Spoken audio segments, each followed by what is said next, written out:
Tony wanted sa Bagong Pilipinas, Bong muntik na mabulag. Harleen Budol nakipag-amuyan sa co-artist niya. At Kim Chu ipit nga ba sa war ng GMA at ABS-CBN? Pakinggan natin to. Karen Mix TV Showbiz Update. Disclaimer, ang mga larawang ito ay hindi pag-aari ng uploader. Ito ay kinukuha sa karagdagang impormasyon. Credit to the owner.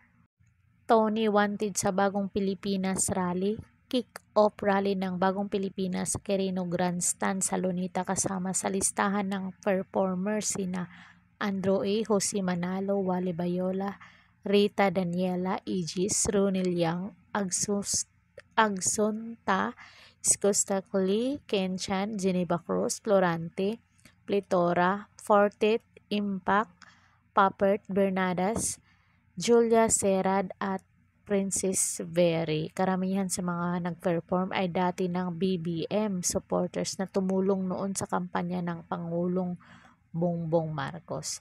May mga nagmamaldita namang nag-react sa Twitter, social media sharing platform dahil hindi kasama sa roster si Tony Gonzaga na ardent supporter ni BBM noong eleksyon.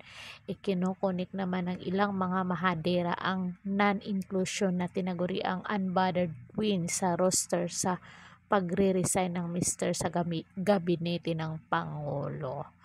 So, I know ang masasabi nyo dito. Samantalang sa kabilang banda, Kim Chu ipit nga ba sa GMA at ABS-CBN? Pakinggan natin to.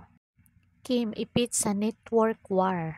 Just because nagkaroon na ng historic collaboration ang ABS-CBN at GMA7 sa pagpa-produce ng serye, hindi naman ibig sabihin nito ay tapos na rin totally ang network war.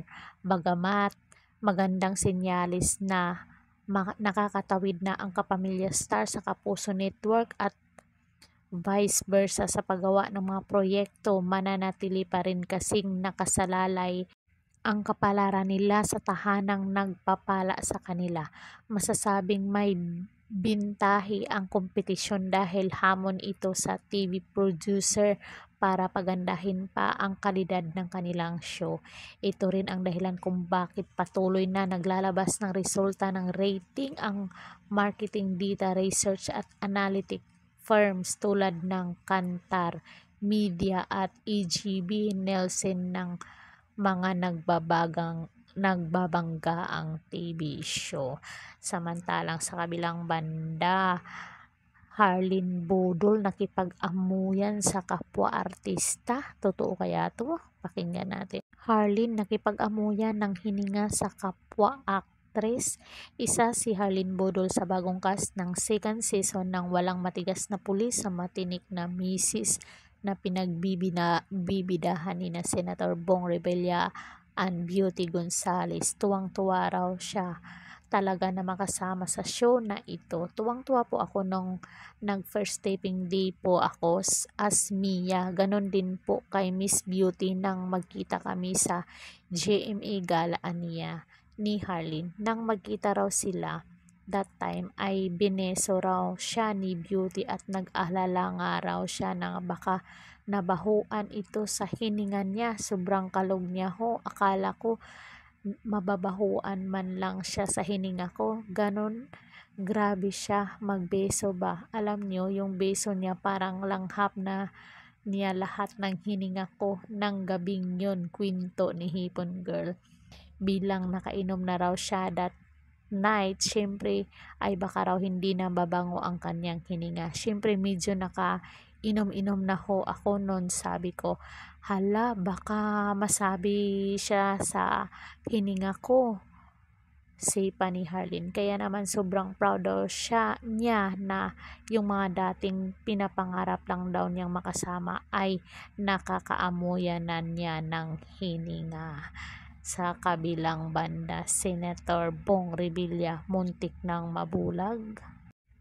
Muntik na ngang mabulag itong si Senator Bong Revilla.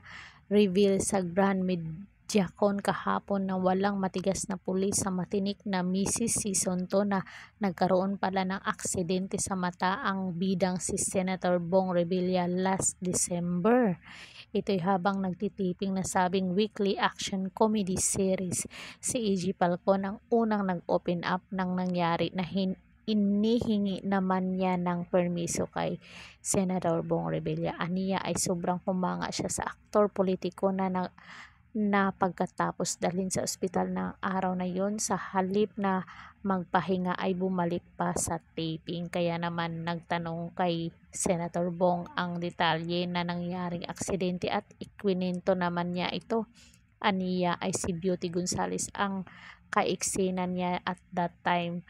Ang scene ay inagawan siya ito ng baril at kinuha ulit nito sa kanya. Aksidenteng tinamaan yung mata ko dito. Sa totoo lang, akala ko nabulag ako. Nagulat talaga ako. Tsaka si chika ni Senator Bong. Nagdugo raw ang kanyang mata at nagpunta siya sa ospital para ipacheck. Pina-check ko, nagpunta ako sa ospital but I'm okay at bumalik ako sa set. Syempre para mawala yung takot ni Beauty. Saka lalaki ang cause ng GMA ko, ipapack up ang shooting. Iiyak na naman si Miss Camille, natatawang sabi ni Senator Bong. Si Beauty naman ay sobrang takot na takot daw habang naghihintay ng resulta ng test ng leading man.